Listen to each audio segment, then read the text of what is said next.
What's up, everyone? Dan Tortora here. Happy to be here with you where sports meets life inside the Great Lakes Honda City studios.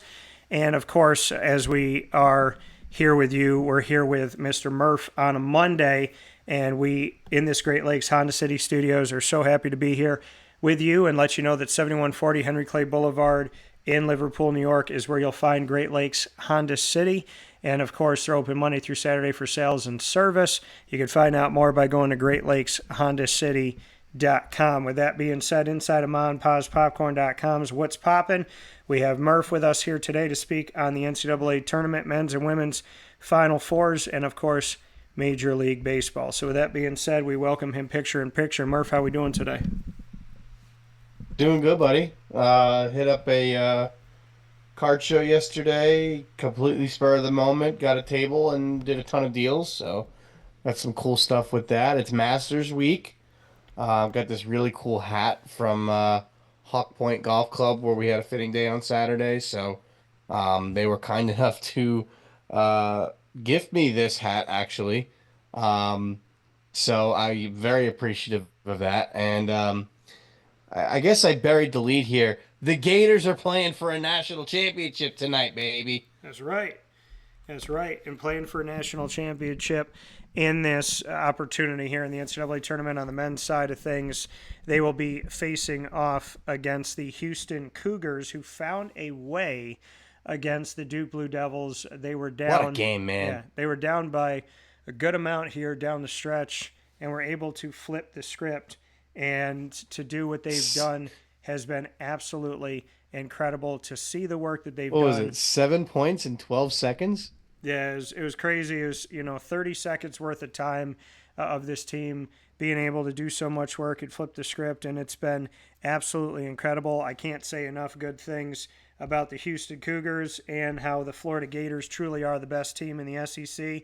They proved it in the SEC tournament, and they proved it again in the NCAA tournament.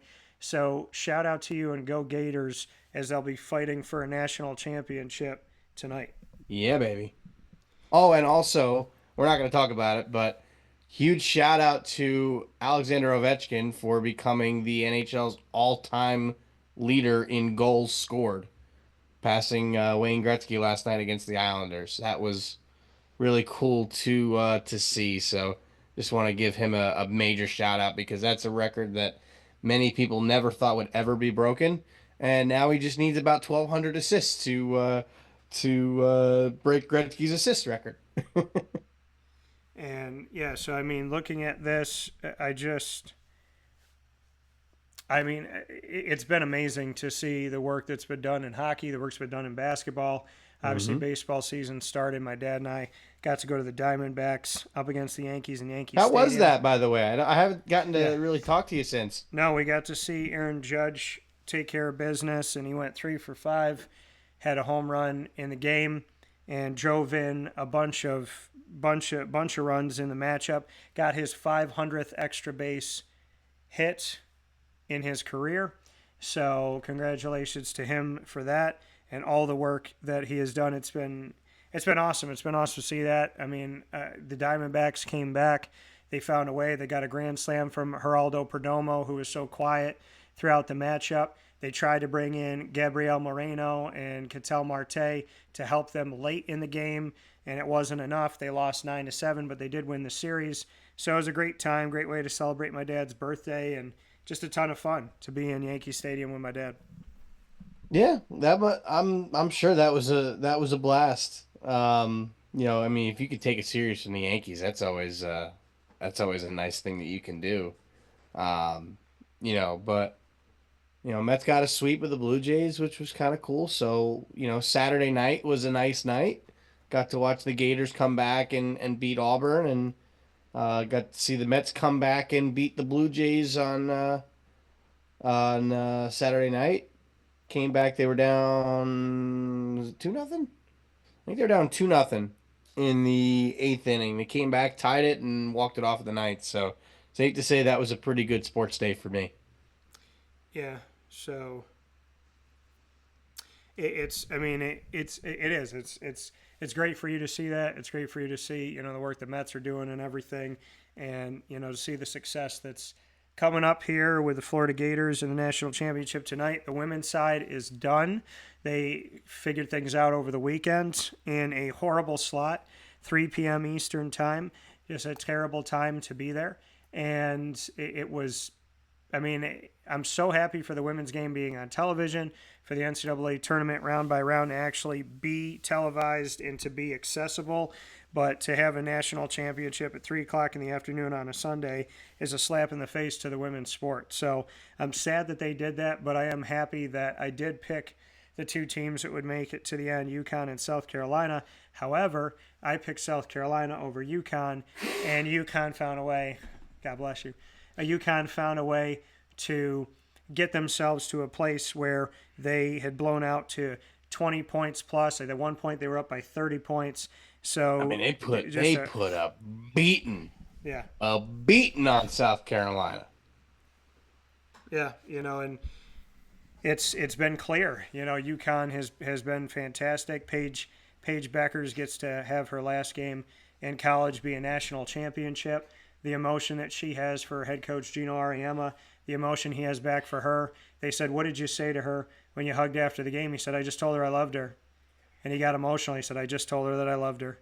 And, I mean, in this world, I love you should be enough, and I love you should suffice, and I love you should make a difference. And when you hear that love come from coach to player, it just really means a lot. Geno Auriemma winning his 12th national championship at UConn, and all those championships at UConn coming from him, it just says a lot to him. It shows how timeless of a coach he is, how incredible of a coach he is.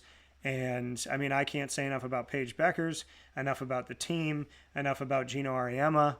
And I'm just incredibly proud of UConn and everything that they've done. Dawn Staley on the other side, fantastic coach. Her team is a wonderful team. I got a ton of respect for them. And, I mean, Coach Staley, to hear her talk about God, to hear Paige Beckers talk about God. My favorite part of the tournament is hearing the national championship center on God and God's strength. Paige said, "We didn't get here on our own strength. We got here on God's strength." And I thought that was amazing. So it was great to see it. I just wish it was in prime time, and I got nothing but respect for them. Yeah, I mean, it couldn't have had a more fitting conclusion for Paige Becker's career at UConn. She, as great a player as she is, it wouldn't have been this. It wouldn't have been. She couldn't have been really up there with other UConn legends if she didn't win a national championship.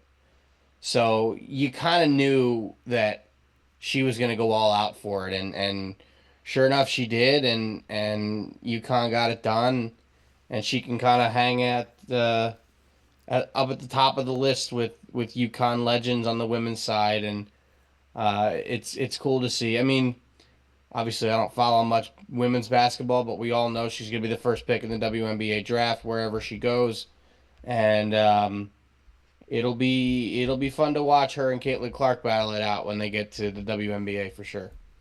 Yeah, she's definitely carried the torch in such a big way, and Juju Watkins and others have done a tremendous job with women's basketball this year. People worrying about life without Angel Reese and life without Caitlin Clark in the collegiate model, and they, obviously it's been shown that they don't need certain players. There's always players that come up. It's been that way forever in college basketball for women. There just wasn't access to it. So people love Angel Reese and they love Caitlin Clark and players of the like because they've gotten to see them. But if they had gotten to see more of certain players out there, then I think there would be a deeper love. I look back to Diana Taurasi. I look back to Cheryl Swoops, to Rebecca Lobo, who is calling the game and does a tremendous job, to Lisa Leslie and Brianna Stewart from CNS here in Central New York. There's so many great things to see and to appreciate. And I wish that people got to see it in the past. I wish they got to see more of women's basketball and women's athletics. But the funny thing now is, like, the question of can basketball survive collegiately without Caitlin Clark and without Angel Reese? And that's a stupid question, because the reality of it all is there's wonderful, incredible players, and they've shown themselves. UCLA, USC, Notre Dame, to obviously South Carolina and UConn and Texas and Tennessee and so on and so forth. There's a bunch of teams with great coaches, great student athletes, and the fact that we're seeing them now helps them be household names. But, if Paige Beckers was around 20 years ago, nobody would know who she was, or they would know who she was a couple games a year.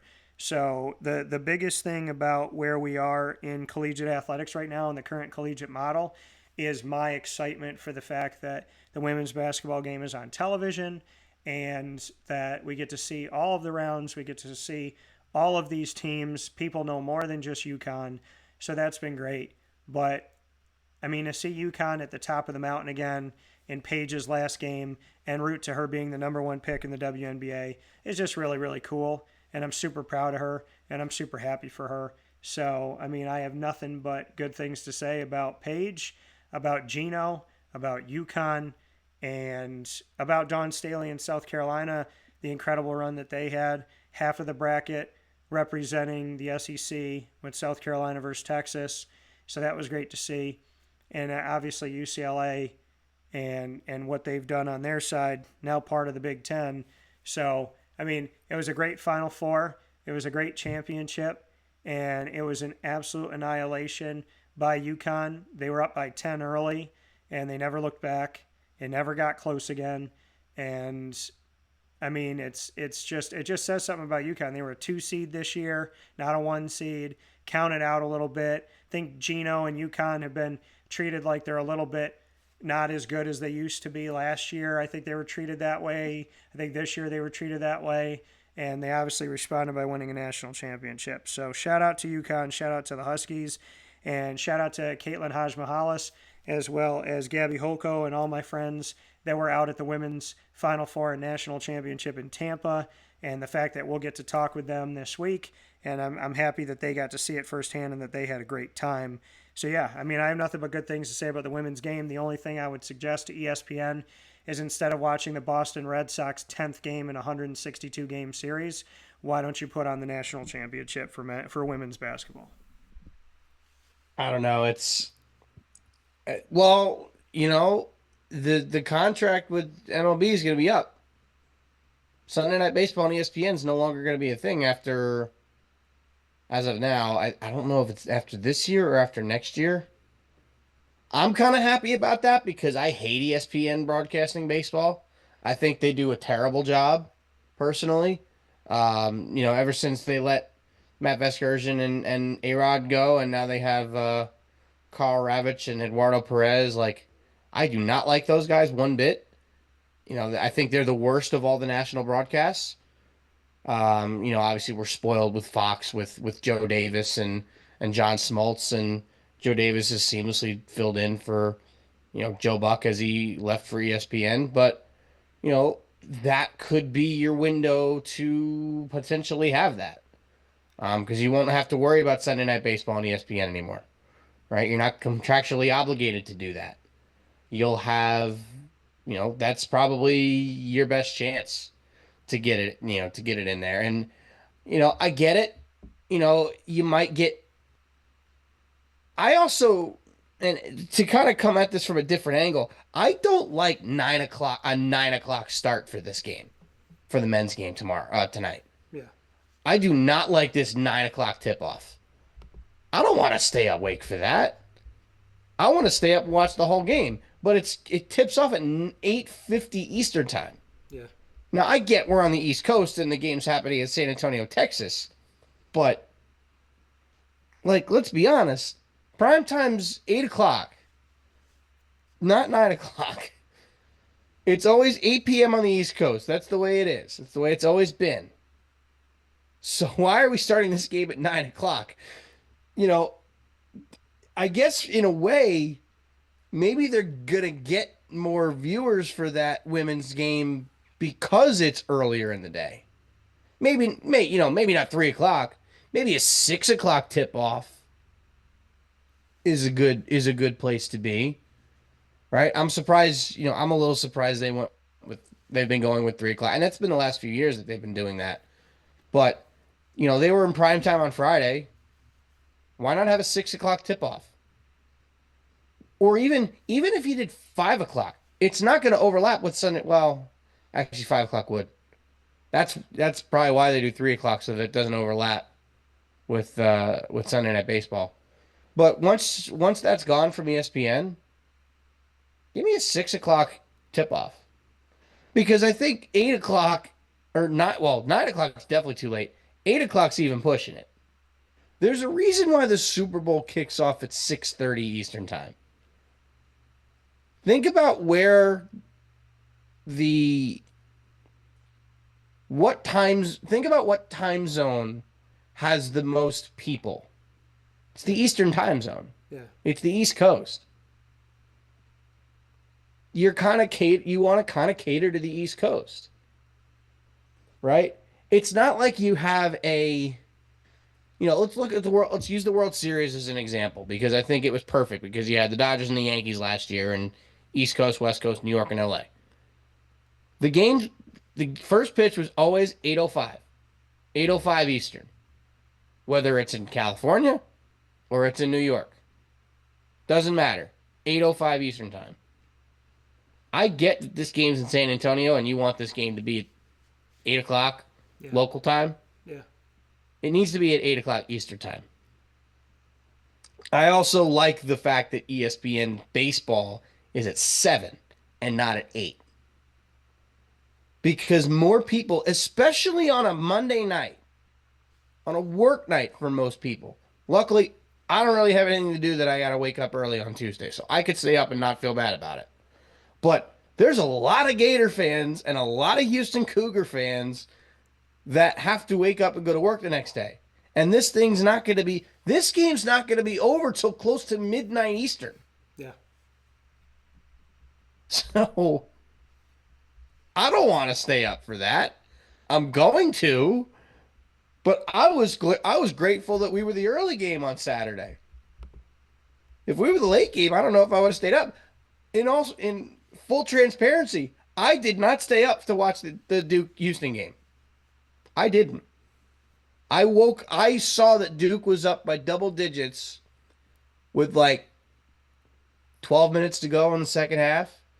So I went to bed. Figuring, all right, we're going to play Duke. Okay, I'm going to get to actually watch Cooper Flagg play a full game. And I woke up at 7 o'clock this morning, or 6 o'clock this morning, to a notification that says Houston comes back and beats Duke. And I'm just like, what in the heck happened? Obviously, I have seen the highlights. I know what happened now. But that's part of my problem. I don't want to stay up for it. I'm going to be sitting in my bed falling asleep at halftime. Yeah. I don't know what I'm going to do tonight, man. Like, I might have to take a nap during the day just so that I can stay awake for it. But ultimately, the women's game, I think you got to keep on with that idea of, I like it. I agree with you. It should be in prime time. Now, once ESPN is no longer doing baseball, I think that's going to help their case. Because realistically, they contractually obligated to have Sunday Night Baseball at 7 p.m. Eastern Time every Sunday night during baseball season. So, realistically, I get that. Yeah. So 2 years from now, there's nothing keeping it from being at 6 or 7 p.m. Eastern Time. And I think 6 o'clock is probably your best, especially if you're doing it on Sunday. 6 p.m. Eastern is probably the best time to do it. Because it's prime time, but it's not like you're staying up till midnight to watch the end of the game. So 6 p.m. Eastern, game's over by 8:30. On a work night, everybody can go to bed and wake up for work the next day. Yeah. That's what I want. That's what I wish that NCAA would do for the men's team, or for the men's game. It is at 8:50 Eastern Time, tip-off. What are we doing? Seriously. You think I want to stay up till midnight on a work night or on a school night for kids? Like, there's kids in Florida that are diehard Florida Gators fans. It's a school night. Yeah. They're not going to want to be up for that. Or the parents aren't going to want to let them stay up for that. I can kind of understand because this is a national championship that we're talking about here. But, the game's not going to be over till close to midnight. By the time whoever wins raises the trophy and they do the post-game show, we're talking 12:30, 1 o'clock in the morning on the East Coast. Come on. Yeah. What are we doing? Oh, no, and that's the thing is they keep making the game later and later. They made the game at like 9:20 before. And why? I mean, for whatever. I would love to know what their reasoning is. It should just be at 8 o'clock. 8 o'clock, 8:30. That's 5:30 on the West Coast. It makes sense for everybody. It makes sense for the West Coast. The women's game doesn't make sense for the West Coast because they're playing it at noon. So, it just makes a lot more sense to do something like that. And I just don't. I don't know why the men's game is so late. I don't know why the women's game is so early. And I think, can we just take the find a happy average of the two and put them both at that time? Yeah, the women's game was at 3, the men's game's at 9. Let's put them both at 6, and we're happy campers. Yeah, I mean, there's nothing important going on in the beginning of April on a Sunday at 6 o'clock at night, and there's no reason to have the men's game be at 8:50 at night on a Monday night. What is on CBS on Monday night at 8 o'clock? At 6 o'clock. Yeah, I get it's Masters Week, but the CBS doesn't have the Masters coverage until Saturday. Yeah. Come on. Yeah, so I mean, I agree with you. And I think that I think that when we look at all of this over the years, like I said, it's great to have the women's game on television, but it's not great to have it at 3 o'clock. And as far as the men's game goes, it's so late, and it's just aggravating to have one be so late, one be so early. It's common sense. I mean, the Super Bowl is at 6:20. The World Series is played at pretty much normal time. So it's 8:07. Yeah, so 8:07 first pitch. Yeah, so I think 8:10 or whatever it is. Yeah, so I mean, to me, I think the best thing to do is to just, take the average of the two. Put it at prime time and let it be what it is. Murph and I will be back to talk about the men's national championship, which is tonight, speaking on his Florida Gators and the Houston Cougars, right after this fast break from inside the Great Lakes Honda City studios. Stay with us. Here's a message from Renee from Bryan's Landing, located on 6523 East Seneca Turnpike in Jamesville, New York. Open Tuesdays and Wednesdays for dinner, Thursday through Saturday for lunch and dinner, and Sundays for brunch. It's a lot like the way that my mom and dad ran their restaurant. We have put in place a lot of people that are family to us, very similar to how my dad hired people that were family to him. And then the tradition I'm carrying on is a lot of the items that are on our menu are my dad's. And he taught our chefs how to recreate his dishes. So I think that Tommy McInerney, who our executive chef is, to him it is an art. And I think that when he does create a dish, it's not just about making the food taste delicious, which is definitely our priority, but it's an art to him, and it's almost like his canvas on a plate where he just wants the colors to look great, and people love it because he takes pride in that. And Brian and I appreciate that. We want it to obviously look good and taste good. I will tell you, when we opened up, it was 6 weeks before COVID. And what was amazing was the community, our friends and family stepped up, and everybody did takeout. Everybody supported us. Our hearts were just so filled. So to Brian and I, obviously our friends come all the time, and we just have repeat customers in Jamesville, and I think people going to our previous restaurant in Green Lakes are making the trip to come to Bryan's Landing to support us. And I mean, I think we have great food and a great atmosphere. So it's very, very important to us. Head to Bryan's Landing, located on 6523 East Seneca Turnpike in Jamesville, New York, where memories have become recipes that are now meals to share with you. Tuesdays and Wednesdays for dinner, Thursday through Saturday for lunch and dinner, and on Sundays for brunch. And be sure to come out for live music Friday, Saturday, and Sunday.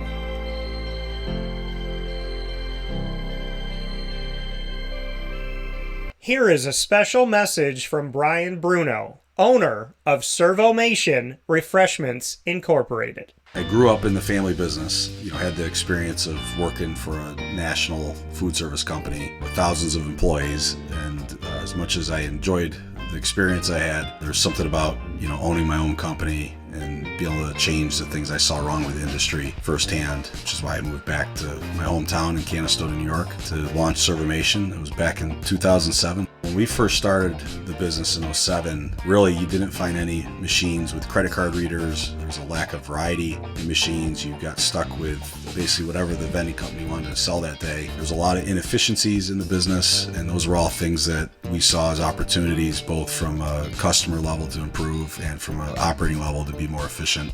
We've really been at the forefront of introducing retail technology into our space.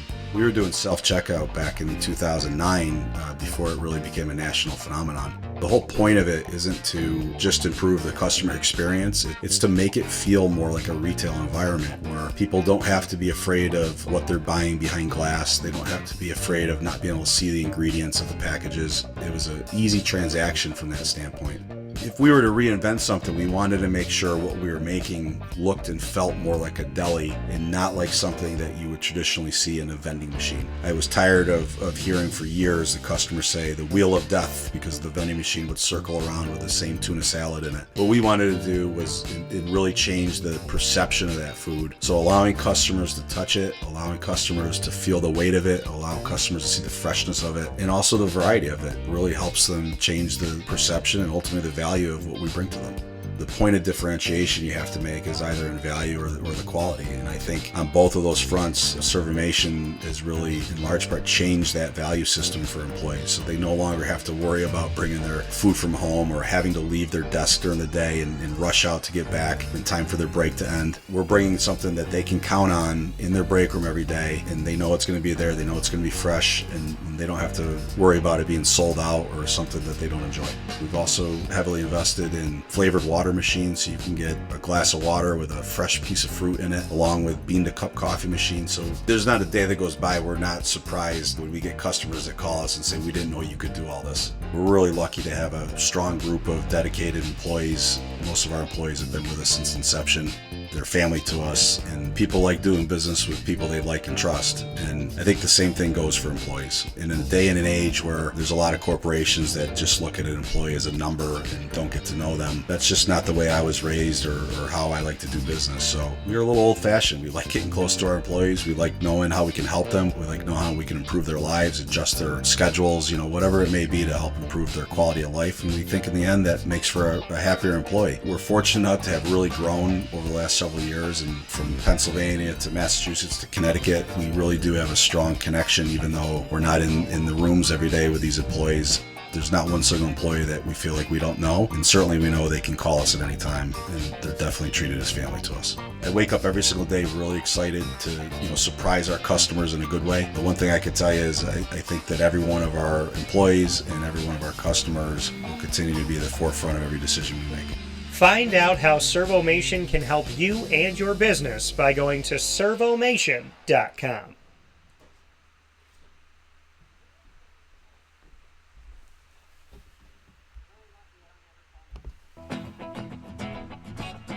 Hi, this is Amy from Mother's Cupboard, home of the whole frittata. We are open daily 6 a.m. to 1:30 p.m. For takeout orders, call 315-432-0942 and tune in to Wake Up Call with Dan Tortora for our monthly food challenge and try our Wake Up Call signature menu item available 7 days a week.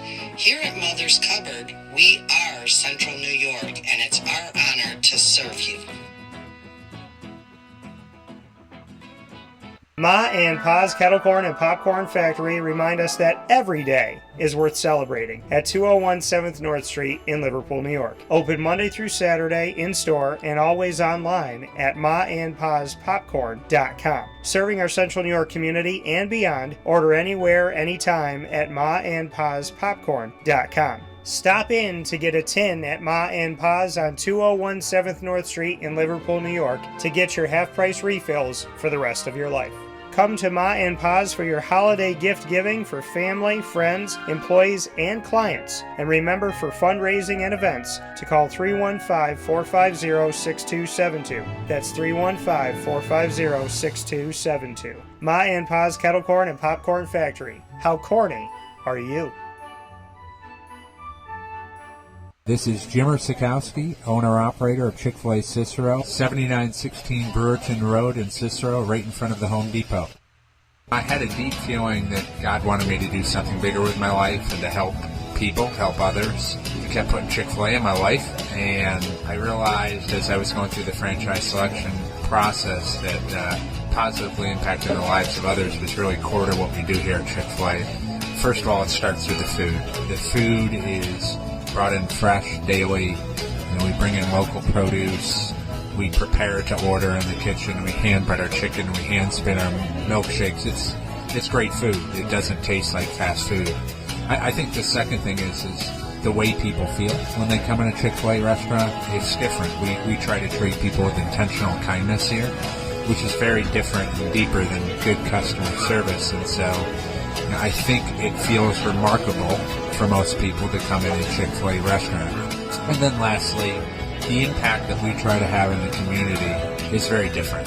It's a big part of the expectation of every operator of a Chick-fil-A restaurant is that they're actively engaged in their community, they're a leader in the community, and they're making a difference. When they realize that what we're striving to do is to shine a little light in their life, that's a very, very different experience than you will have in any other quick service restaurant. And it's that remarkable experience that I think people will emotionally connect with. Carvel DeWitt, it's what happy tastes like. Do you know why? Because we make ice cream. Creamy, rich, flavorful ice cream. Not yogurt or iced milk like some of our competitors. Ice cream.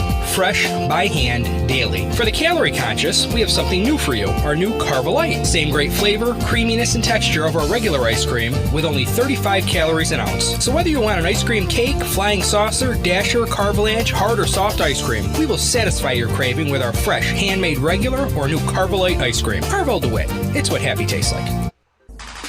The Wildcat Sports Pub in Camillus, New York is located on 3680 Milton Avenue in the Home Depot Plaza. It is your family-friendly sports bar and restaurant. Folks, some sports bars aren't family-friendly. Some family-friendly restaurants are not sports bars. The Wildcat Sports Pub in Camillus, New York is proud to be both. It is that marriage that you've been looking for years. The Wildcat Sports Pub is your home base for your sports bar and restaurant needs, games for the kids, indoor and outdoor activities, and enough things on the menu to come back every single week and get to try something new. They're open Sundays from noon to 8 p.m., Monday through Wednesday, 11 a.m. to 11 p.m., and Thursday through Saturday from 11 a.m. to midnight. For reservations and party information, call 315-487-2222 for the Wildcat family-friendly sports pub and restaurant.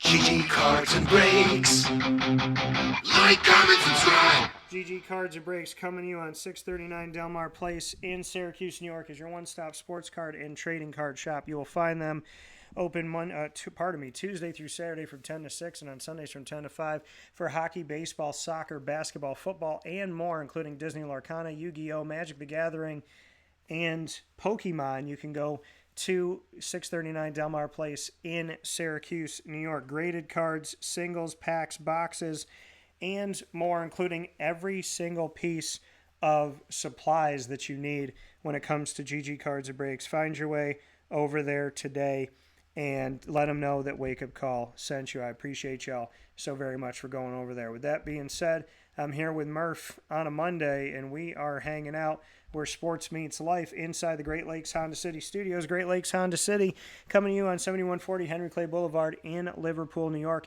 You will find Great Lakes Honda City there Monday through Saturday for sales and service, and you can get a sneak peek of all of their vast array of new and used vehicles, including the Honda Pilot, the Ridgeline, the HRV, the CRV, the Accord, and the Civic, by going to GreatLakesHondaCity.com today. With all that being said, Murph and I are here to talk about the NCAA tournament.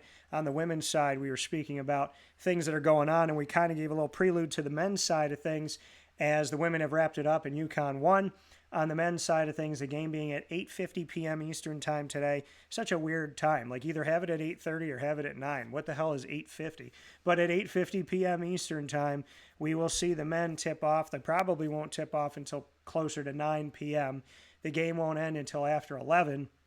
And then with the ceremony and the interviews, like Murph said, might be closer to 1 o'clock in the morning. But 50% of the national championship on the men's side is going to be all Gatored out as Murph and Papa Joe get to go Gators it all into the national championship.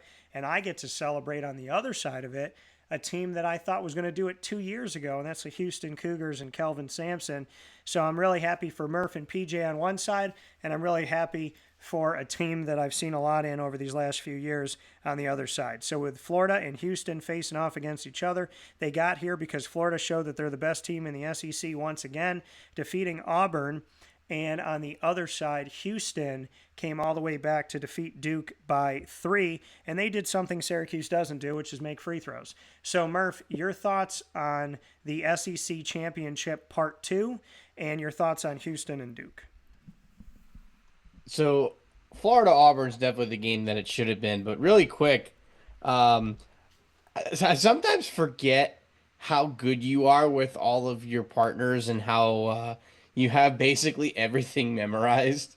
So, like with GG Cards and Breaks and Great Lakes Honda City and everybody, and literally I've been with you when you've done your ad reads. There is no actual ad read paper. You are spitting all of this out, and this is all stuff you have memorized over the years, and it's beyond impressive. So I just want every once in a while, I feel like it's necessary to give you a little, to throw you some flowers for that. And I'm sure your partners appreciate it as well, because everything you read is off the cuff, but that's how you know it's genuine, right? Yeah. You wouldn't remember those as well as you do if it wasn't. No, so I did want to tip my cap to you for that before I get into that as well. No, and I appreciate that. I appreciate that very much, that you said something like that, because, I mean, it does. I don't have any papers. I don't have anything hanging up anywhere. I'm just speaking from the fact that if you're going to work with me and you're going to partner with me, I'm going to know you. I'm going to know you. I'm going to utilize your service. I'm going to eat at your restaurant. I'm going to try to understand the ins and outs of who you are and why you are. And I mean, that's what a partner is. A sponsor hands you money one time. A partner has a conversation with you over and over and over again, right? It's that back and forth conversation. Partners take care of each other. Partners look after each other. And in a partnership, be it romantic, be it a friendship, be it business, be it family, a partnership is that world where you're supposed to be in a place where you understand, you care, and you're consistent. And so the consistency when it comes to the businesses that I get to work with is the fact that I really do care about them. I can't promote something I don't care about. I can't work with a business that I don't believe in. So when you see the businesses in Central and Upstate New York, when you see Great Lakes Honda City and you see Carvel DeWitt, the Wildcat Sports Pub, GG Cards and Breaks, Servomation, Avicoli's Ma and Pa's, as well as Mother's Cupboard, Canine Camp Dog Daycare, Chick-fil-A Cicero, Pizza Man, Brian's Landing, being the exclusive multimedia marketing partner of Lemoyne College, Bryan and Stratton College of Syracuse, and Binghamton University, and of course Brooklyn Pickle and Southern Pines right by Pinehurst Golf Course in Southern Pines, North Carolina, down the road on 1788 Old Morganton Road. I mean, it comes off the cuff and it comes free and it comes easy. And I remember phone numbers and emails or I should say websites and whatnot, because I care, and that's the thing, is I genuinely care. And that's something I can hang my hat on every single day. It's how I sleep at night. Am I perfect? No. Have I made mistakes in my life? Yes. Have I done things that I wish I did differently or said differently? Absolutely. But when push comes to shove, I am that person that you can count on, you can rely on, is going to tell the truth, is going to be there for you. And if there's ever a problem, I'll be the first person to pick you up and carry you. And that's the God in me. That's how I live my life. So I appreciate you valuing and giving some nods to the work that I do, but it's from my heart. And being from my heart, I'm going to give the best I can, because the people that work with me, they trust me with their money, they trust me with their name, they trust me with their time and their energy, and I want them to know that trust is highly valued and highly appreciated, well respected, and reciprocated. So and I know, Murph, when it comes to a relationship in my life, whatever relationship that may be in any sector of my life, I will give my all. And that is all I know how to give. That's why I get hurt a lot, and that's also why I have some of the best people in my life. So thank you for making mention of that. Of course, buddy. And like I said, it needs to be said every once in a while that you deserve that. But going into Florida Auburn, it was kind of all Auburn in the first half, and you kind of saw Florida wasn't shooting the ball well. Auburn was getting second chance points. Florida was turning the ball over. I think they had like 9 or 10 turnovers in the first half or in the first 25 minutes of the game. And then, about 14, 15 minutes left, it became Walter Clayton Jr. time, and he pretty much put the team on his back, and I don't want to say single-handedly, because having Alex Condon on the boards, that going up and getting rebounds and keeping playing guys tough. Yeah. He didn't even have to score. He just kind of was around the net and just lots of. It wasn't even necessarily that he was getting every rebound. It was his box outs. It was contesting shots. So the stat sheet doesn't exactly tell the whole story. Yeah. Right? So you see a lot of these guys that are going out and being able to make shots and get rebounds. And, Chinyelu is a guy that is going to go out and get a bunch of rebounds and box guys out. And that's really all it was. And it was really just they started to shoot and make shots, but they were playing good defense and boxing out and forcing contested shots, fouling at the right times. Like, Condon did foul out with about a minute or so left. Yeah. But he fouled a guy who was going up for a dunk when you're up by 4, and he's like a 53% free throw shooter. So that's one where, like, I'll take that because you're making him earn it. Sure enough, what does he do at the free throw line? He missed both free throws. So, safe to say, it worked out in our favor. But, I just need to give Walter Clayton credit, because this dude, and it's not like he's anything special. Like, there are guys that we've seen in March Madness that are not going to be, big time NBA players. Like, I'm not going to sit here for a second and say this guy's going to become, a great shooter in the NBA, right? Because he might get drafted in the second round and, see what happens, right? Yeah. But he has put this team on his back. There was a shot he made in the corner that was contested with about 5 minutes left. He had literally no space, gets the shot up and just buries it. It was fun to watch. obviously Auburn, wasn't making their shots at the end, and there were some controversial calls that, on both sides that weren't great, but you had a missed foul on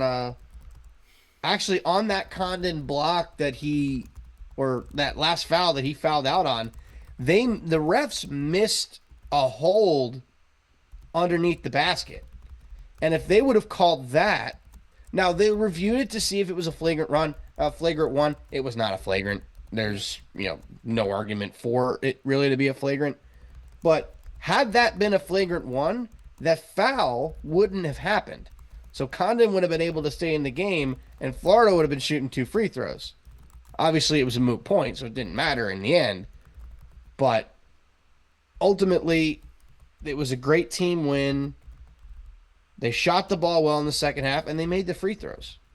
That's been the key the last 2 games against Texas Tech and against Auburn. They're making their free throws. And Florida, mind you, is one of the worst free throw shooting teams in the country. They're like 160th or 130th or something like that in the country in free throw percentage for the season. Yeah.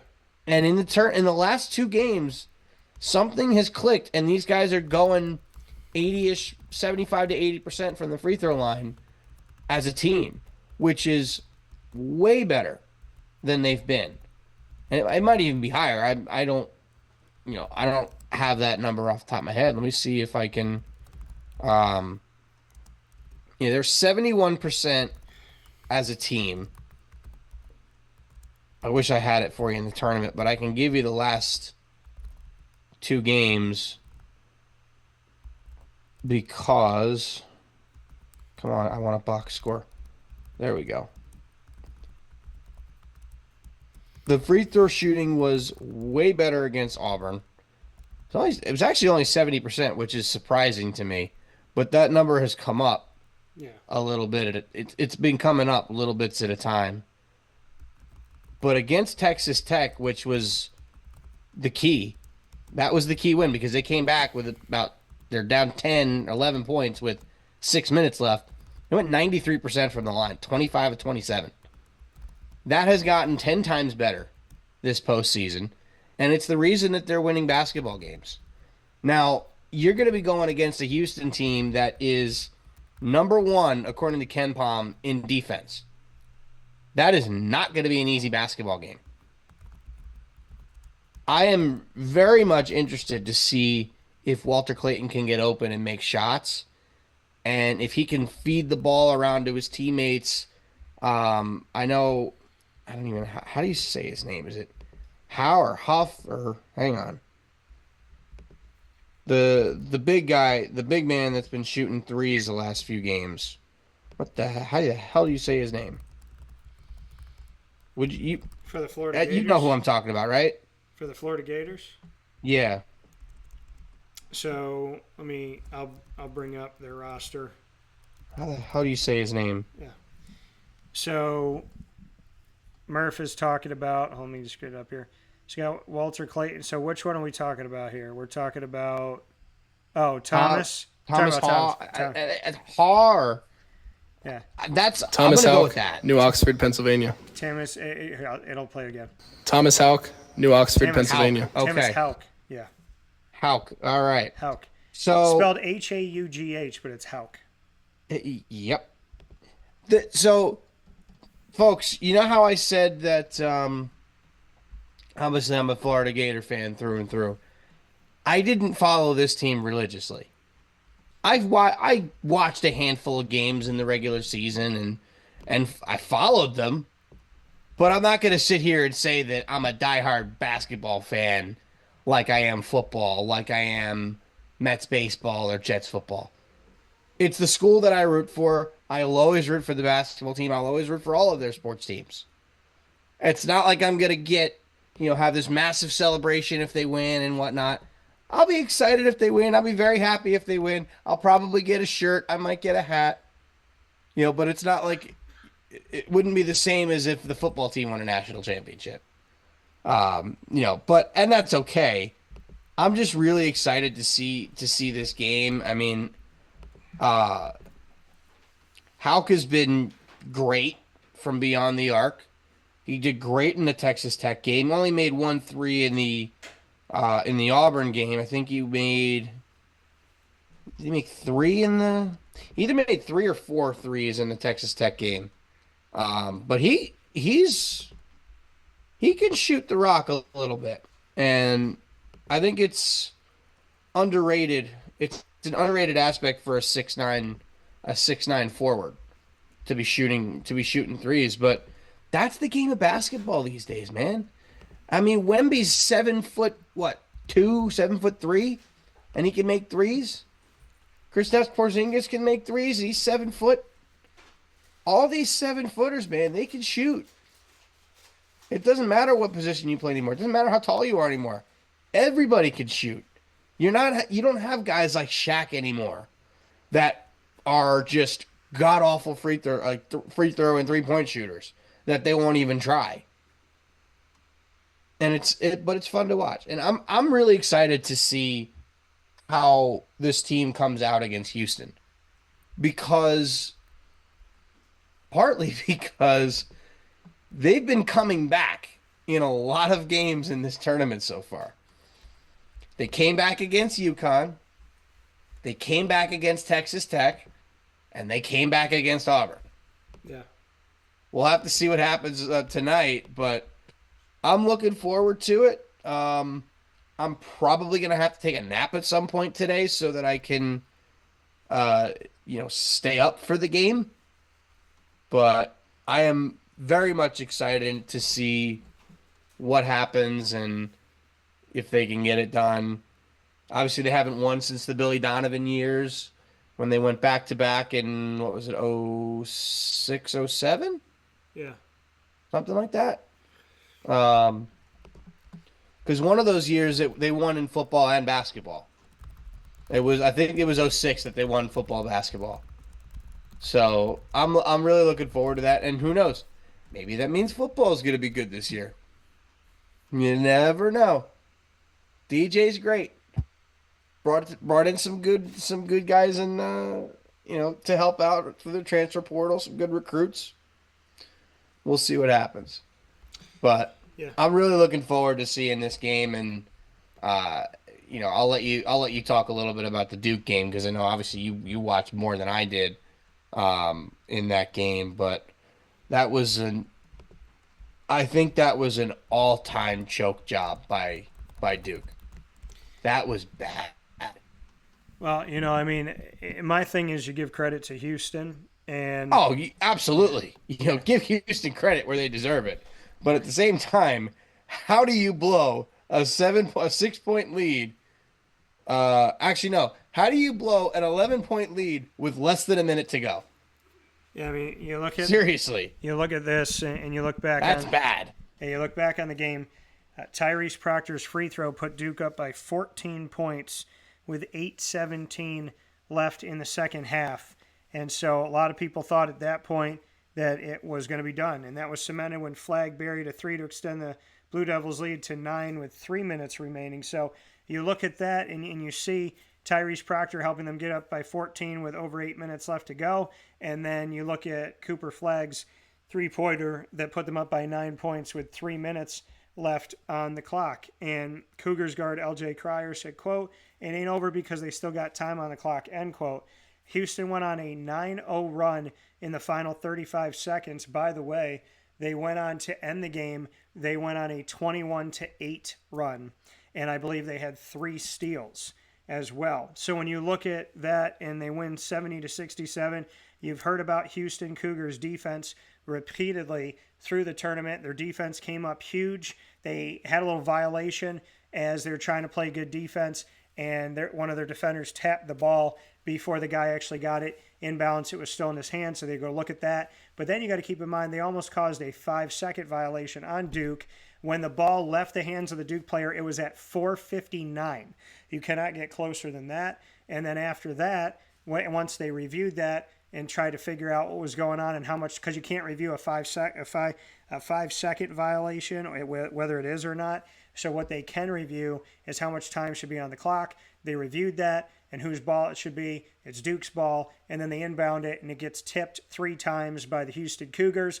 Houston tries a 3, they miss it, and there's a guy underneath the basket to slam it home, and he gets them within 67-66, and then obviously they made their free throws down the stretch. The Houston defense showed up in such a massive way. LJ Cryer had 26 points and 6 3-pointers for Houston. Flagg had 27 points, 7 rebounds, and 4 assists, and what a lot of people consider his last game is they expect Cooper Flagg to be the number 1 overall pick in the NBA draft. Now, the Cougars, who advanced to the title game in 1983 and 84, can win their first national championship. So we look at the Cougars, advanced to the title game in 1983 and 84, can win their first national championship. Saturday night was just an amazing matchup here.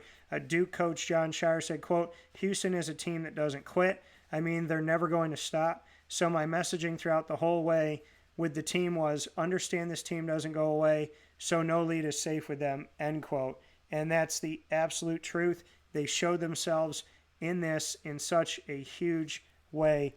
And looking at Sion James, he said, quote, "I think that one we sent Tyrese deep, and it was Kahn and Cooper. I had Cooper open. He had him sealed over the top, and I just threw it too low. Big play at the time, and honestly probably a deciding play." Looking back at that play there, to knock the ball out of Sion James's hands, and Joseph Tugler committed a technical foul by reaching over the out-of-bounds line. That's what I'm talking about when he hit the ball over Sion James's hands, and then eventually they got the ball back anyways, under a minute to go, just providing that pressure, making shots, and making their free throws. I mean, that's what it comes down to. You talked about Florida making free throws, not being a great free throw shooting team. Houston made their free throws down the stretch. They buried them. It gave them the lead. It gave them the separation. It forced a 3-point shot. And Tyrese Proctor, because of the great defense from Houston that they continue to play, you got to think about this, okay? Houston and any team that plays defense in today's basketball, you have to be so delicate to play really good defense without being called for a reach, without being called for hitting a hand. Refs want to call fouls all the time now. In order to play really, really good defense, you have to be extremely skilled, disciplined, and you have to have fantastic habits. And this Houston Cougars team, credit to Kelvin Sampson and his staff, they have incredible habits. They're extremely disciplined, and they have the wherewithal to just know what they need to do and when they need to do it. This team down the stretch put a clinic on against Duke. And again, to hear they're a defensive team, you got to watch their defense, you got to watch how good they are at their defense, and all this stuff about their defense. It is absolutely positively clear that their defense was the difference in the matchup. Yes, they scored points. Yes, they got to 70. Yes, they did the things that they needed to do when it came to the offensive side of the ball. But defensively, that's where they were the separation. Defensively, they made stops. Defensively, when they went on that 21-8 run, did not allow Duke double-digit points. Defensively, they stole the ball. Defensively, their full court press worked. Defensively, they tipped the ball out of guys' hands. Defensively, they didn't allow second chances. Defensively, they didn't allow Tyrese Proctor to get a good shot at the basket. He had to turn around and heave the ball without looking, and he threw it over the backboard. The reality of Houston is that Houston put themselves in a situation defensively that provided the never say never. And again, it is so hard to play good defense in today's American basketball because refs want to call so much ticky-tack crap. And so it's hard to it's hard to be a full court press. It's hard to put a body on somebody. It's hard to put your hand out. It's hard to put your hand up. It's hard to get under the basket. And Houston has found a way to do it. They are so extremely disciplined and smart, and absolutely their basketball IQ is through the gym. And so I, again, 2 years ago picked Houston, and I said to my dad last night, did I pick Houston too early? Is just what I thought. So, did I pick Houston a couple years too early? because I believe that they can win a national championship. I believe that they arguably beat the best team that was left in the field. We'll see. And so, it's a shock to a lot of people that Houston did it, but Houston's been banging on the door from COVID to now. I mean, Houston has been trying for the last few years to show themselves, the last 5 or 6 years, that they can make it to the national championship. They can win a national championship. They're a Sweet 16 team. They're an Elite 8 team. They're a Final Four team. Now they're playing for a national championship, and they're in a never say die mentality. And their game against Duke reminds us all that it truly ain't over till it's over. Because people want to say it's over and they want to put a stamp on it. Well, Houston just reminded us that when things look bleak and things look impossible and there's no way to make it right and there's no way to fix it and there's no way to find yourself on the right side of things, that you can never truly say never. And I'll tell you this, Houston outperformed Duke. They outmuscled Duke. They out-IQ'd Duke. They out-defensed Duke. And they showed that they were the better team. You can't look at that Houston-Duke game and say that Houston got lucky. There was nothing to do with luck in that game. That was heart, that was IQ, that was talent, that was discipline. And Kelvin Sampson and that team have another one to go, and they're proud. And I'm happy for them. And Kelvin Sampson, thank God, first. And I loved hearing that. Absolutely. And obviously what helps is the fact that, from in the last 10 minutes of the game, Duke made 1 field goal in 10 minutes. Cooper Flagg made a jumper with about I think it was 10-15 left in the second half. And I got to 58 points. They scored 67 total. Cooper Flagg made 1 more shot. Duke made 1 more shot in this game. Yeah. I give Houston a ton of credit for staying in it, battling, being tough, doing what they got to do. But Duke choked. Big time choke.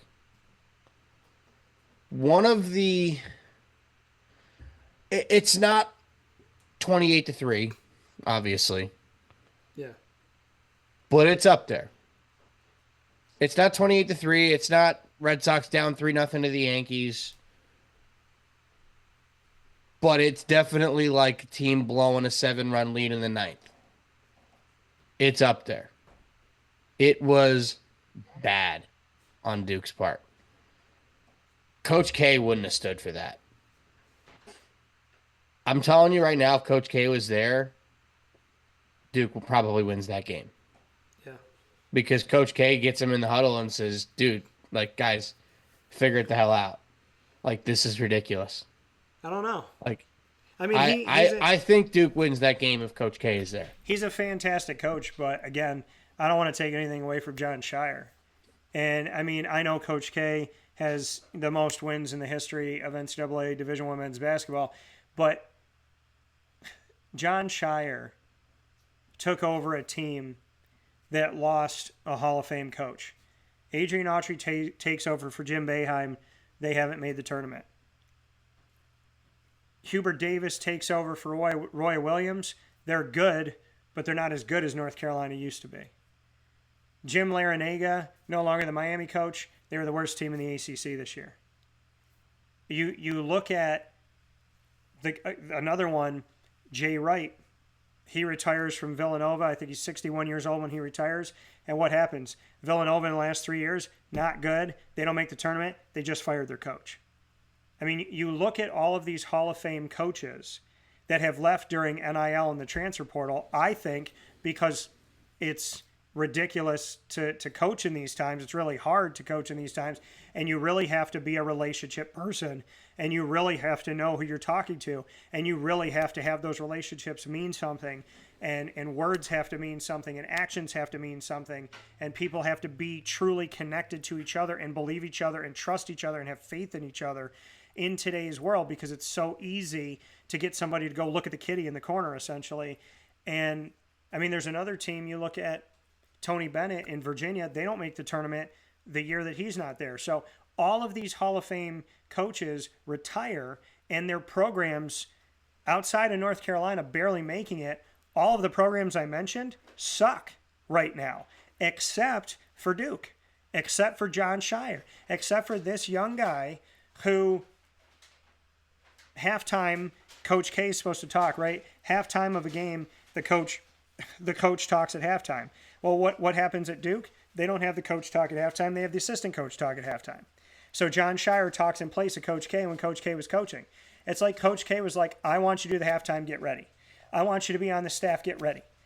He was grooming him and preparing him and getting him ready. And when you look at all of these programs that don't have their Hall of Fame coach, and they're not that great anymore, except for arguably North Carolina's okay right now, you have to look at John Shire and say, what other school can lose their Hall of Fame coach in the last couple years and play for a Final Four potential national championship? And that's John Shire. He is arguably one of the best coaches in the country, the coach of the year, and I have nothing but tremendous amounts of respect for him because there's nobody else that has taken over for a Hall of Famer that's been as good as he has been in these last couple of years, been as consistent that he has been. Duke looks like the same threat that they were when Coach K was the coach. And on top of all of that, you have to look at the fact that in the time that John Shire has done this, he has been building relationships. Listen to how his players talk about him and listen to how he talks about his players. John Shire is an enigma. Miami, Virginia, Syracuse, North Carolina, Villanova, they wish they had a John Shire. So I don't know how the heck Duke pulled it off, but they had the 70-year-old head coach killing it. And then they bring in the young gun, and Duke is a threat to win a national championship. And you know what? Early prediction, I think Duke's going to be a threat next year. I think they're going to be right back in the mix of things next year.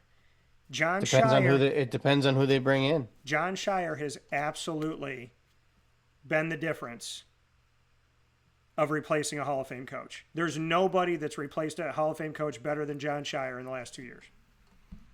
Yeah, and I don't want to take anything away. I'm not necessarily saying that he, is a bad coach because they're in the Final Four for a reason, right? But I also think the way, Coach K, the way he demands respect, the way he demands perfection, right? Being who he was or who he is, I think probably gets these guys thinking, listen, we don't want to piss Coach K off. We want him to win another championship. Let's, not blow this thing. Right? That's kind of my thought behind it. And, realistically, I don't know what the heck Duke's going to look like next year. They're losing half their roster. But again, this is what happens when you're one and done in the NBA or going to the NBA. NIL, your best players should probably be the number one pick in the draft. Right? Who knows what they're going to look like next year? I don't know what their recruiting class looks like. Knowing Duke, it's probably pretty good.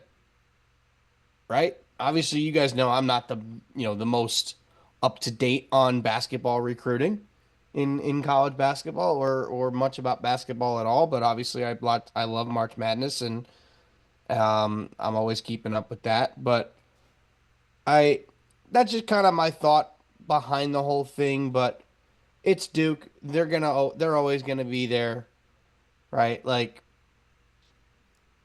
since they haven't won in over 10 years now.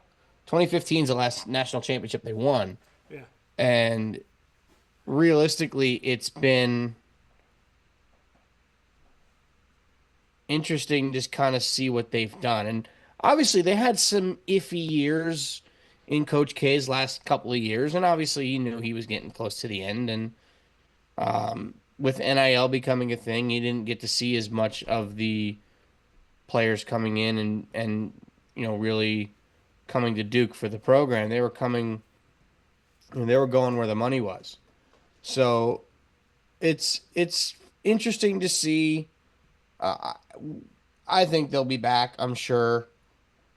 It's because I think part of the problem with like some of those other schools that you mentioned in the North Carolinas and the Villanovas and of the world, maybe not so much Villanova, but like UNC, Kansas, Kentucky, Duke. These are all your blue blood programs that were always the home of the one and done. Yeah. Right? Your best recruits would go to Duke, would go to Kentucky, would go to North Carolina. They'd play there 1 year, do what they do, and then they'd go to the NBA. That was just the way it went. Right? But you're starting to see more and more programs that are having guys that are there for 4 years, that are developing players. Right? Florida did it a lot out of the transfer portal. Houston, I think, has got some talent that they've developed. UConn, they're back-to-back national championships. Recruit and develop. They didn't have a team full of freshmen. Remember when Kentucky went undefeated and won a national championship? They had a starting lineup full of freshmen. All of them were in the NBA the next year. You don't see that as much anymore. Where these big blue blood programs get 5 big recruits that all start as freshmen. They play great. They make it to the Final Four or win a national championship or whatever, and then they all go to the NBA. Like, that whole team, most of that Duke team is out. Yeah. So they got to make sure they bring in new, fresh blood that are good players and everything. So I'm intrigued to see it, and I think college basketball is becoming, like I said, more of that recruit and develop type of league. And you're seeing it every year in and year out. Teams are winning championships with juniors and seniors and, upperclassmen who have been there or who have come through the transfer portal, been wherever else, that are looking to win a championship. Yeah. These aren't guys that are going to go start in the NBA and make, $30 million a year for the Cavs. These are guys that are going to be, I don't know, businessmen, engineers, welders, lawyers, whatever they're going to be. These guys aren't going to, most of them know they're not playing in the NBA. But I think that's the way it should be. Because in every, college basketball was the only sport that you really saw that. And I think that's why you start to see, at least in women's college basketball, the same program's always relevant. Because those teams recruit and develop. Why did UConn have 12 championships under Geno Auriemma? Because they recruit and they develop. What was Paige Beckers when she got to UConn?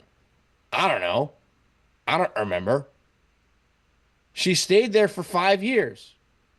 She turned herself into being the number 1 pick of the WNBA draft. If for some reason she's not, it's a crime. Whoever drafted number 1 is going to regret that forever. But the more I look at this and the more you kind of look at and compare the way college basketball was to other sports, it is now closer to college football in terms of the development of men and the teams than it's ever been. Yeah. Now, you still see plenty of guys in college football that are just there until they can go to the NFL. And that's all well and good, right? But these programs, they want to develop boys into men. Yeah. Right? Girls into women. They want to set them up for success for the next chapter of their life. Because these guys know full well that probably 80% of this team is not going to the next level. That's the way it is at every level of sports. Once you get to high school sports, probably 75% of your players are not playing in college. You get to college. 75% of those players, 80% of those players, 90% of those players are not playing in the pros. Yeah. They need to continue to do what they've been doing for years. But that's also the reason why Saban got out. That's part of the reason why Coach K got out. That's part of the reason why Roy Williams and Jay Wright got out, was because NIL is killing that. They are going just for the money. How much NIL money did Cooper Flagg get to go to Duke? Probably a lot. But it's also Duke. It's a blue blood. Everybody knows you're a great basketball player. You're either going to Duke, Kansas, North Carolina, Kentucky. That's about it. You're not going to, UC Santa Barbara. You're not going to UCF.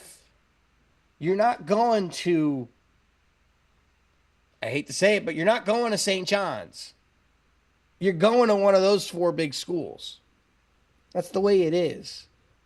That's the same thing with that going to Alabama for football, going to Penn State, going to Ohio State, going to schools like that. But it's those teams that are developing talent. And that's why I like that you've got a championship game matchup between teams that haven't really been there recently. Yeah.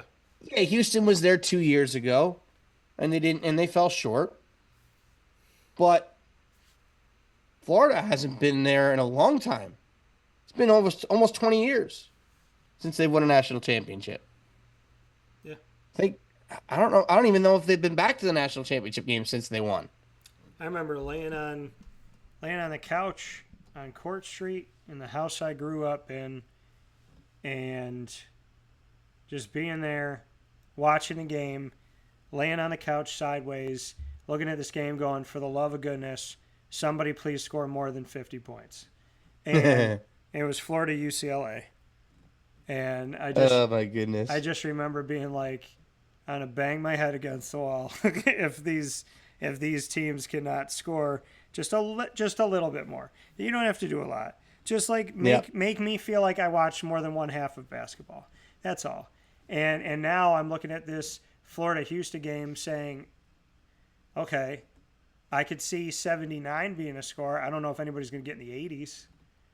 So I would be honestly, I think first to 70 is going to win it. Okay. Both teams are good defensively. Houston's obviously elite defensively. Yeah. Florida can score, but Houston being so good defensively. I mean, they say defense wins championships. If Florida loses this game tonight, it will be because Houston dominated defensively. That is, if Florida does what they do, they're going to win. But if Houston takes control of the game and plays defense the way that they do and holds Florida to 60 points, they're going to win. Yeah. I'm telling you, dude, it's going to be first team to 70 is going to win this game. That is my absolute, not even close to what I would consider to be an expert opinion. That is what I'm thinking. I want to see what the over-under is for points in this game. Let's find out. 140.5. Okay. I wouldn't bet it because I don't like taking unders. But if you were asking me to pick, I would take the under all day. Because I seriously think this is going to be a defensive battle. Houston's going to impose their will on the glass, and they are going to limit Florida to one shot per possession. Yeah. They don't allow a whole lot of offensive rebounds. Houston doesn't. So if they do that, and they're closing out and boxing out well, Florida's not going to score a lot of points. This is going to be a low-scoring game. I seriously can feel this being an under 140. I do genuinely think first to 70 is probably your winner. Yeah, I mean, I don't disagree that could be the case. I mean, like I said, I don't think anybody's getting to 80. Oh, no chance. And no chance. You know, if they do, I would be very surprised. Yeah, I don't think anybody's getting 80, but I think, yeah, I do. I think this game could be 60-something, 50-something. It could be maybe 70 somewhere, potentially, probably not. So, I mean, I do agree with you. Like I said, I don't think anybody's getting 80, but, there's going to be defense in this game, and it's going to be what offense can kind of be an onslaught and get after it. And then on top of whatever offense can get after it, what will the defense do, and what defensive players are going to shut down certain things at certain times, because it's going to come down to defense. It has to come down to defense. In a game like this, they're going to have to show themselves. And so will Florida be able to make stops and kind of flip the script on Houston, or will Houston just be who Houston's been? The thing that's really tough when it comes to this game is I think a lot of America is rooting for both. I think you look at the Florida Gators and you look at their history and you say, okay, Billy Donovan did all these things, but, he's not the head coach anymore. He hasn't been the head coach for a long time. You got Todd Golden on one side, and then on the other side, you have Kelvin Sampson, right? You got a younger guy in Golden, and he just, we're looking at, he's trying to win a national title before his 40th birthday. Him and I are the same age. We're both 39. And then you got Kelvin Sampson on the other side, who's been coaching for a million years. So you got a 39-year-old coach for the Gators, and then Kelvin Sampson for the Cougars. I said a 70-year-old. Okay, 69 years old, October 5th, 1955. So right around what I thought he was. And I mean, so that's a difference of 30 years between these two coaches. And all this time, I mean, Kelvin Sampson's been coaching most of the time that I've been alive. And then Golden and I went to grammar school and high school at the same time. So it's just funny to kind of think about the juxtaposition between the two of these coaches, but two very well-deserving coaches, two well-deserving programs. Florida was in the shadow of Auburn, not anymore. Houston was in the shadow of Duke, not anymore. And so, I mean, this is set up tonight to be a fantastic game. I can't wait, dude. I'm literally counting down the hours at this point. Yeah, I mean, I think I know what you're picking, but I'd love to get your pick and your score. Oh, you already know who I'm picking. And again, I've said this all tournament long. This is the first year where I can sit here and actually genuinely feel like I'm not using my bias to make this pick. Because bias aside, I think Florida wins this basketball game. Okay. If they do what they've been doing, and this team is closing out really well, they get hot in the middle of the second half, and they just dominate from there. They've done it the last two games. They did it against UConn.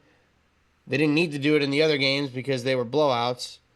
But if they can do... Now, I'm not going to sit here and tell you that they're going to blow them out by 20, because they're not. Yeah. This is going to be a very tight game. This is going to be a great game. It's going to be a close game. I think I'm taking the Gators.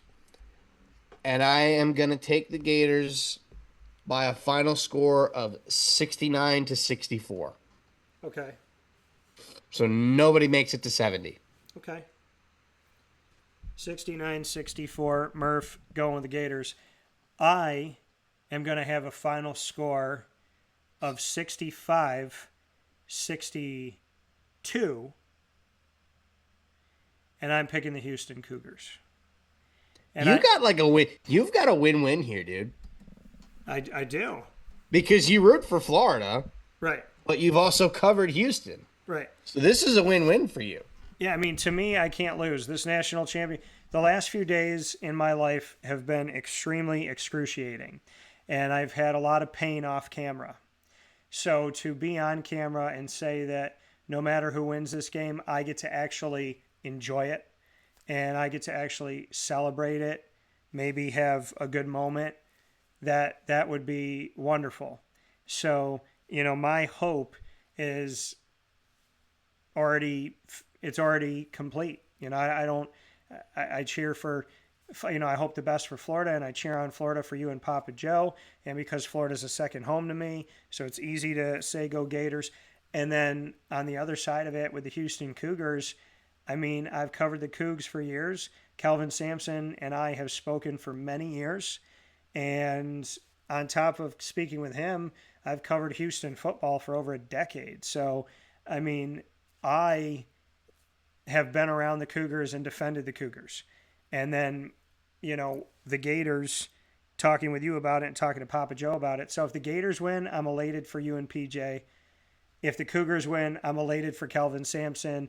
And I'm really happy for that bond. So either way, I'm good. Either way, I'm happy. Either way, I'm impressed. I got to interview the Florida Gators in the NCAA tournament this year. I got to interview the Houston Cougars in the NCAA tournament this year. So 100% of what's going to be on screen tonight, I've talked to them. I've talked to. Are you going to be on the call? Are you going to be in the press conference tonight on the Zoom call? I will be on the call, and I'm hoping to God I'll get an opportunity. But I've interviewed multiple players on Houston this year and Calvin Sampson, and then I interviewed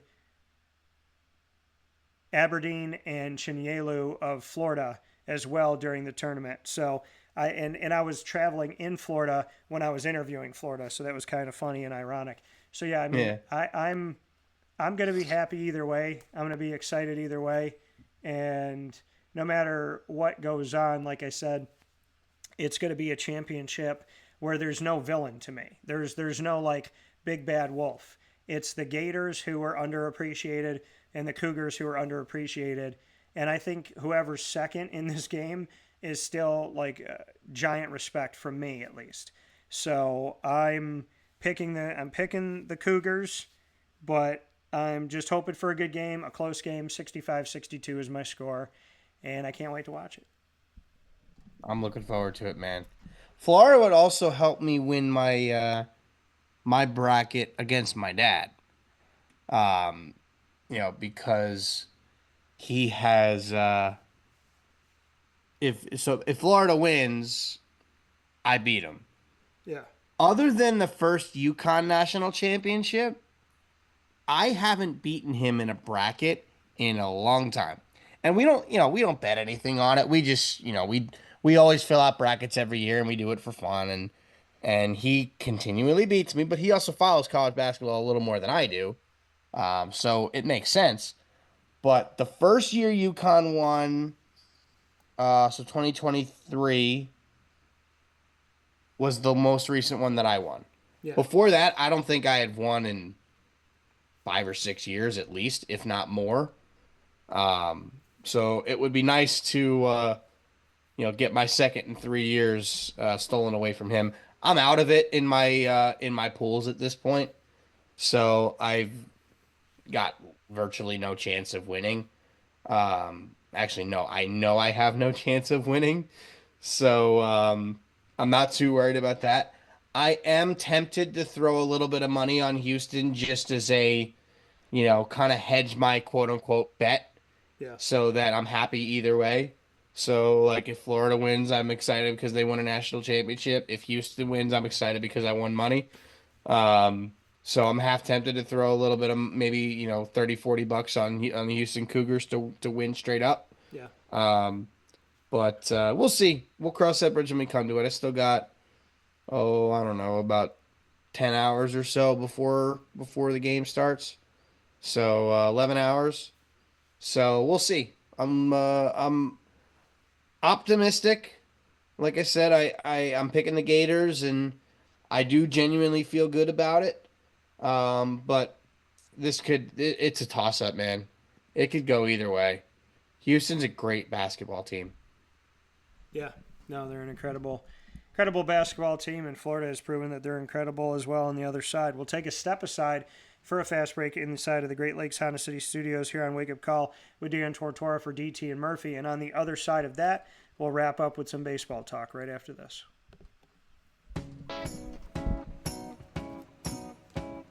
In these unique times, there are those in our community that give us a sense of normalcy and positivity. Pizza Man on 50 Oswego Street in Baldwinsville has been here for you for over 35 years and is here now.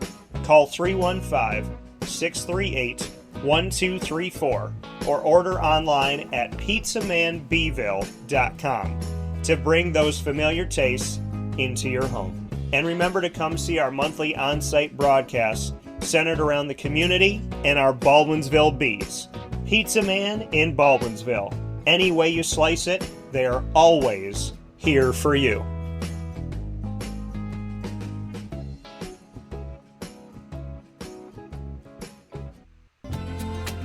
Looking for your next ride? Look no further than Great Lakes Honda City, located on 7140 Henry Clay Boulevard in Liverpool, New York. Serving our community for decades, their new and pre-owned vast array of vehicles are available to you Monday through Saturday on site. To search from home, shop at GreatLakesHondaCity.com. Call 315-365-5576 to set up an appointment. That's 315-365-5576 for Great Lakes Honda City, 7140 Henry Clay Boulevard in Liverpool, New York. Great cars, great people, Great Lakes. All right, you need to come out here and get yourself the Brooklyn Pickle. I was talking about this with one of my buddies. I was like, yo, there's no better sandwich in the state of New York than the Brooklyn Pickle. And now that I found out that they're going down to North Carolina, we are taking over your taste buds everywhere you are, wherever you're going to be. You need to get yourself out to the Brooklyn Pickle. Pinehurst, you just realized that you found yourself the best sandwich shop that you're ever going to have. This is a glorious moment. It's a blessing to your community. You're welcome. Brooklyn in the house, baby. Go over to the Brooklyn Pickle. You already know what it is. You heard the man. Head to Brooklyn Pickle Pinehurst on 1788 Old Morgantown Road in Southern Pines, North Carolina.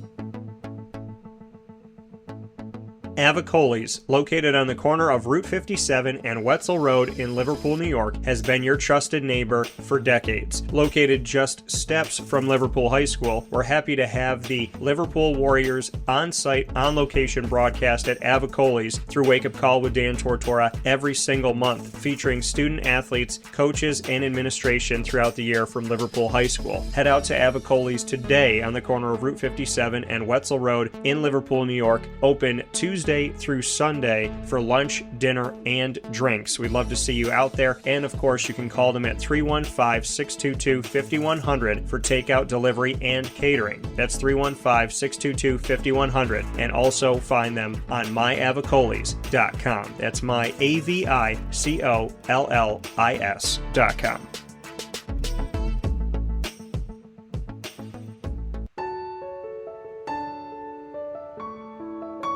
Having peace of mind when you're out of town that your furry-loving friend is safe and sound means taking them to Canine Campground, because we all know that when it comes to the love of our pets, it goes well beyond the call of duty to make sure they're safe and sound. Right, Lily?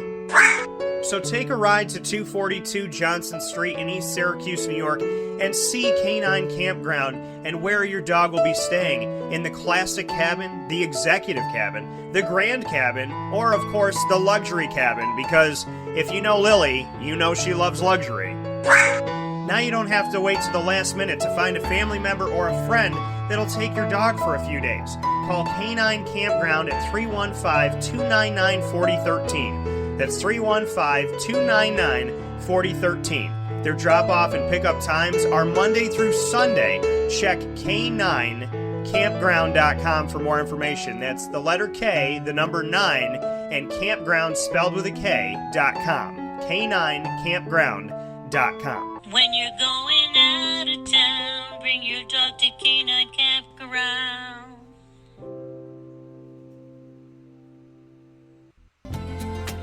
Looking for your next ride? Look no further than Great Lakes Honda City, located on 7140 Henry Clay Boulevard in Liverpool, New York. Serving our community for decades, their new and pre-owned vast array of vehicles are available to you Monday through Saturday on site. To search from home, shop at GreatLakesHondaCity.com. Call 315-365-5576 to set up an appointment. That's 315-365-5576 for Great Lakes Honda City, 7140 Henry Clay Boulevard in Liverpool, New York. Great cars, great people, Great Lakes.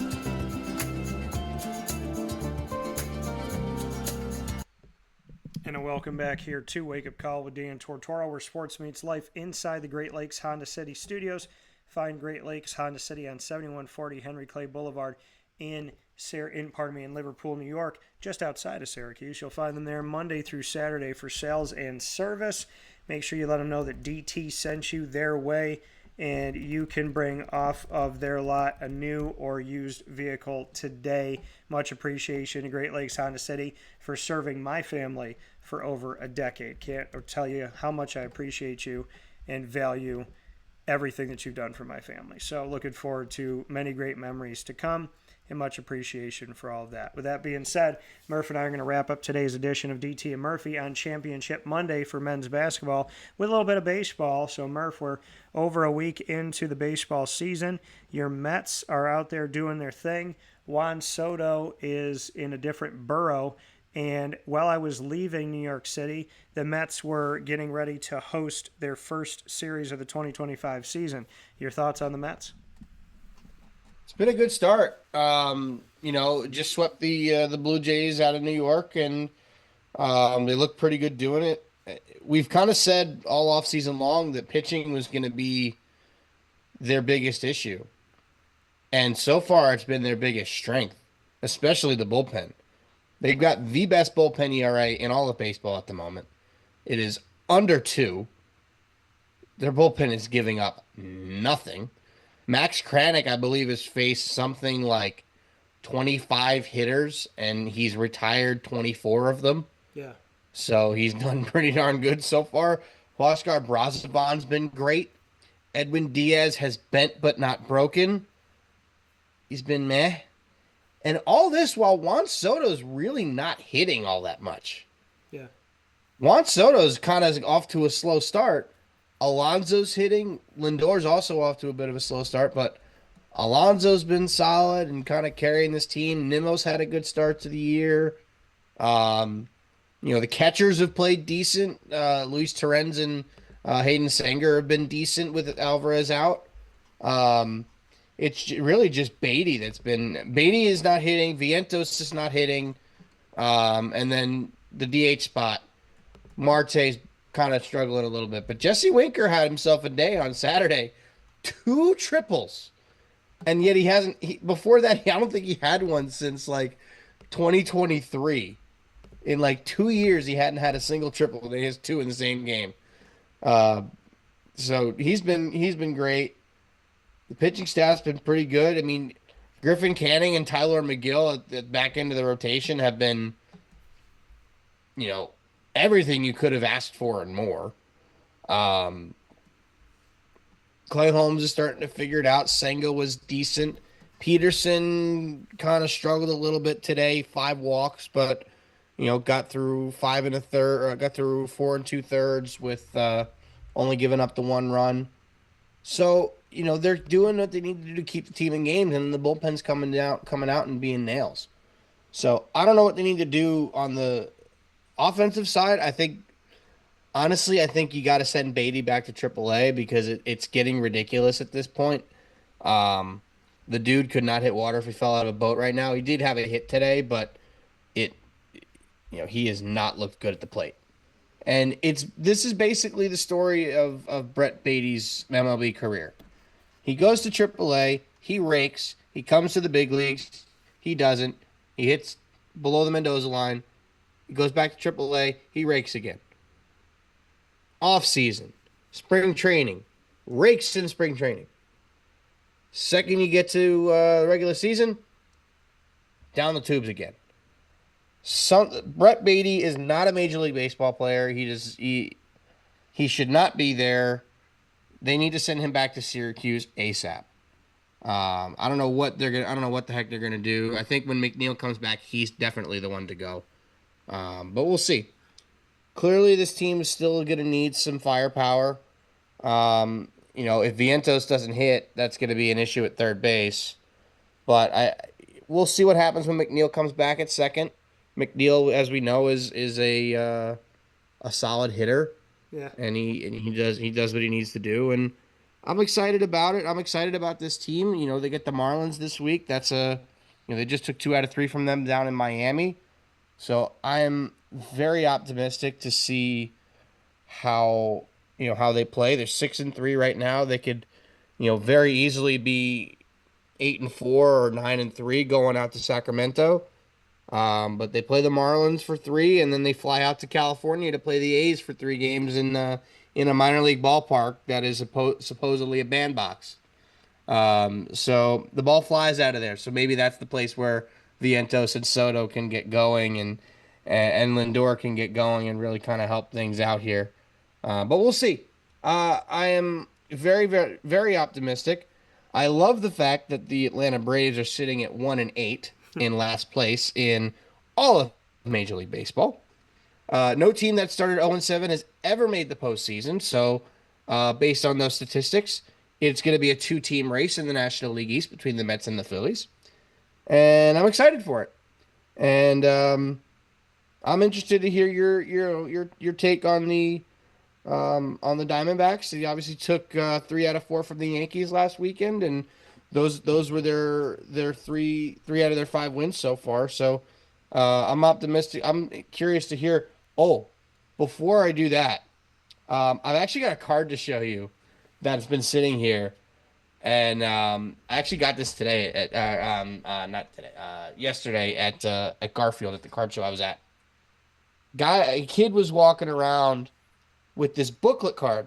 Yeah. And it's a Panini booklet. Anybody that knows me, I don't do much with Panini for baseball. It's a Panini booklet. He says, I really don't want this.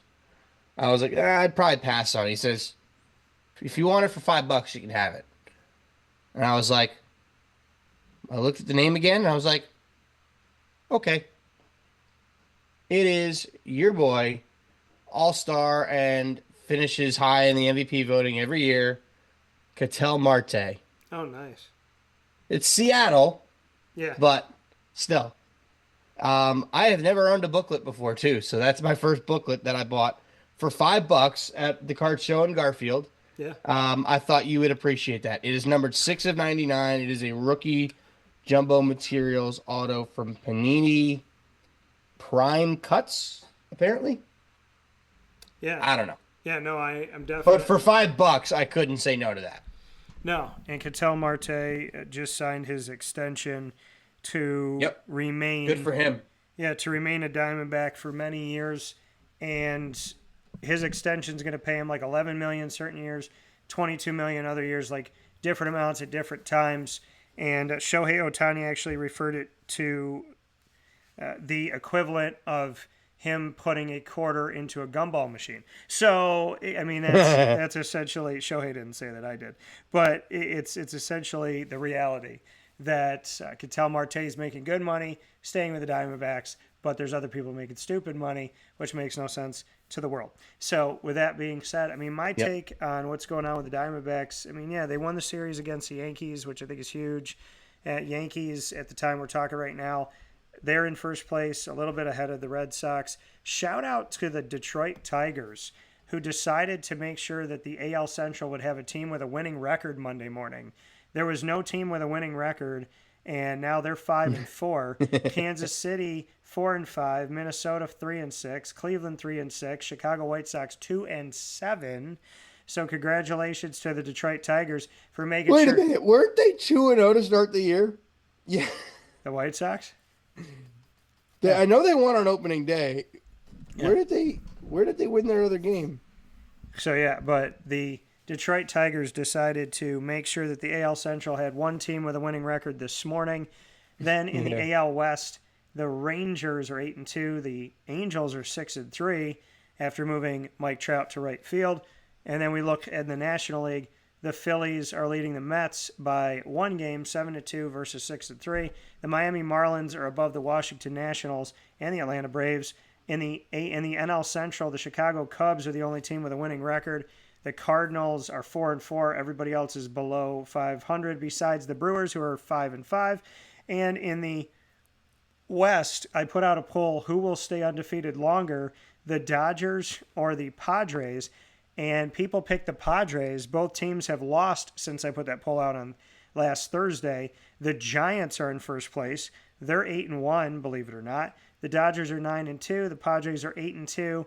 The Diamondbacks are 5-5, and the Rockies are 2-7. So that's a look at where baseball's at. What do I think about the Diamondbacks? I think it's great that they won the series in the Bronx, and I think that they need to just keep on rolling and figuring things out. Merrill Kelly had a tough day. Zach Gallen did not. So shout out to Zach Gallen, who has now pitched 18 2/3 innings against the Yankees that are scoreless, struck out 13 players, had 13 strikeouts total in the Yankees game. The only other time he's had 13 strikeouts in a game was back on September 22nd, 2022 against the Dodgers. And I do want to kind of bring this all full circle and go back to the ice here and congratulate Washington Capitals star Alex Ovechkin, who scored his goal number 895 on Sunday, which passes Hall of Famer Wayne Gretzky as the NHL's all-time goal-scoring leader. Ovechkin, on a pass from longtime teammate Tom Wilson, netted the record breaker in a 4-1 loss to the New York Islanders with a power play goal past fellow Russian Sorokin with 12:34 left in the second period of Sunday's game, the 1,487th game of his career, the same as Gretzky's career total. So that is bizarre. So he passed Wayne Gretzky in the same amount of time. There's none of this BS of like, oh, Yep. he had more games. And Exact same amount of games. He had the exact same amount of games, 1,487, and he passed Wayne Gretzky with goal 895 in his career. Ovechkin said, quote, "This is something crazy. I'm probably going to need a couple more days, maybe a couple weeks, to realize what it means to be number one. All I can say, I'm very proud. I'm very proud for myself. I'm really proud for my family, for all my teammates that helped me reach that milestone, and for all my coaches. It's huge. It's an unbelievable moment." With Gretzky and NHL Commissioner Gary Bettman in attendance, the game came to a standstill. Gretzky said before shaking Ovechkin's hand, quote, "They say that records are made to be broken, but I'm not sure who's going to get more goals than that," end quote. So pretty absolutely incredible, and cannot thank Alex Ovechkin enough for what he's done for the game of hockey, and of course Wayne Gretzky before that. Any final words, Murph? Yeah, I mean, just to, one final note on Ovechkin, it's awfully impressive to see that. Like we said, that's a record that we didn't think would ever be broken. We know full well that Gretzky's assist record will never even become remotely scared of being broken. And if somehow, some way it does, kudos to whoever that is. But really, the only guy that's in any sort of position at the moment to, if he plays a long time, is on pace at goals per game average to break the record, it's Austin Matthews of the Toronto Maple Leafs. Yeah. And we'll see what happens with that. That's going to be a long time from now. This is very much like when Bonds hit 756 and passed Hank Aaron for the all-time home run lead. That was a record that we thought would never be broken. I don't think that record will ever be broken. The only guy maybe, and realistically, I don't think Judge is going to do it because he's too old. I mean, Judge came up when he was in about 25, so he's not going to play long enough to do it. But in order to break a record like that, you need to be, you don't just need to be elite at your craft. You need to be elite at your craft for nearly 20 years. Yeah. Alexander Ovechkin is arguably one of the greatest players to ever put on skates and hold a hockey stick. We all know the great one, Wayne Gretzky, will always be the best. But obviously now, Alexander Ovechkin is the greatest goal scorer in the history of the NHL, in the history of professional hockey. And it seems fitting because he was always known as that. Alex Ovechkin, since I was a kid, was always this elite player. It was always him and Sidney Crosby growing up. Those big rivalries. He's got a Stanley Cup, so he's got everything. He's basically got everything complete. I I would not be shocked if he hangs it up after this season. He has not said he's going to, but I would not be shocked if this is it for him, and this is his swan song, and he hasn't told anybody yet. He'll get over 900, I would think. I mean, he only needs 5 more goals to get to 900. If he keeps playing, he would need to play about 3 or 4 more years to even sniff 1,000. And that would be, oh my goodness, that would be difficult. But yeah, as a hockey fan, I couldn't be happier that it's him. I've always respected Alex Ovechkin, and you know he's the type of guy that you feel good for to break this record, and you're glad that it's him. So huge shout out to Alexander Ovechkin. Congratulations on becoming the all-time leader in goals scored, and hopefully here's to many more to come. That's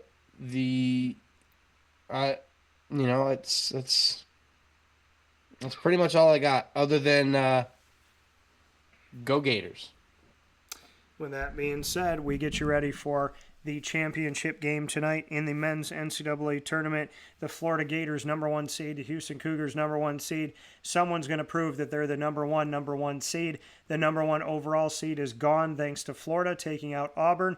The number 1 seed, the second overall number 1 seed, Duke, is gone courtesy of Houston. So the third number 1 seed, Houston, and the fourth number 1 seed, Florida, are the only 2 left, and they will determine who's the best in the country. As always, Murph, I appreciate your time. I look forward to talking with you soon, and a very happy belated birthday. I appreciate that, my friend. Hopefully by this time next week we can talk about a Gators national championship and maybe a Scotty Scheffler back-to-back, or Rory completing the career Grand Slam. Yeah. We'll see. We shall see. With that being said, we thank you all for tuning in here on Wake Up Call with Dan Tortora on YouTube.com, Facebook.com, both /WakeUpCallDT, and on WakeUpCallDT.podbean.com, Monday through Friday from 9 a.m. to 11 a.m. Eastern Time. And, of course, we're on Amazon Music, Audible, iHeartRadio, iTunes, and Apple Podcasts, Player FM, Podbean, Podchaser.com, Podvine, Spotify, TuneIn, and YouTube. Search Wake Up Call with Dan Tortora, or one word, Wake Up Call DT. And from New York to North Carolina, the Brooklyn Pickle on 1788 Old Morganton Road in Southern Pines, North Carolina. We thank them down the road from Pinehurst Golf Courses. And, of course, our team of partners in Central and Upstate New York, Great Lakes, Honda City, Carvel, DeWitt, the Wildcat Sports Pub, GG Cards and Breaks, Servomation, Ma and Pa's, Avicoli's, Mother's Cupboard, Canine Camp, Dog Daycare, Chick-fil-A Cicero, Pizza Man, Brian's Landing, and more. Of course, we are the exclusive multimedia marketing partner of your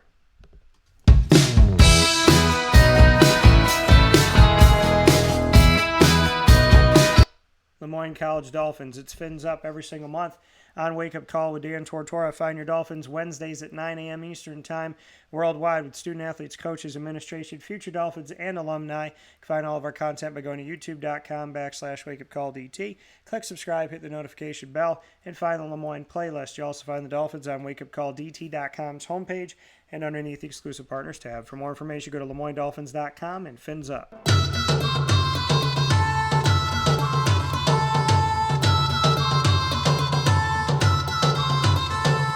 The Bryan and Stratton College Bobcats of Syracuse are exclusive multimedia marketing partners with Wake Up Call with Dan Tortora. Find your Bobcats every single month in the Bobcat Buzz on youtube.com/WakeUpCallDT. Click subscribe and hit the notification bell. Find our BSC Syracuse playlist. The Bobcats are also on WakeUpCallDT.com's homepage and underneath the exclusive partners tab. For more information, go to syracuse.bscbobcats.com and go Bobcats.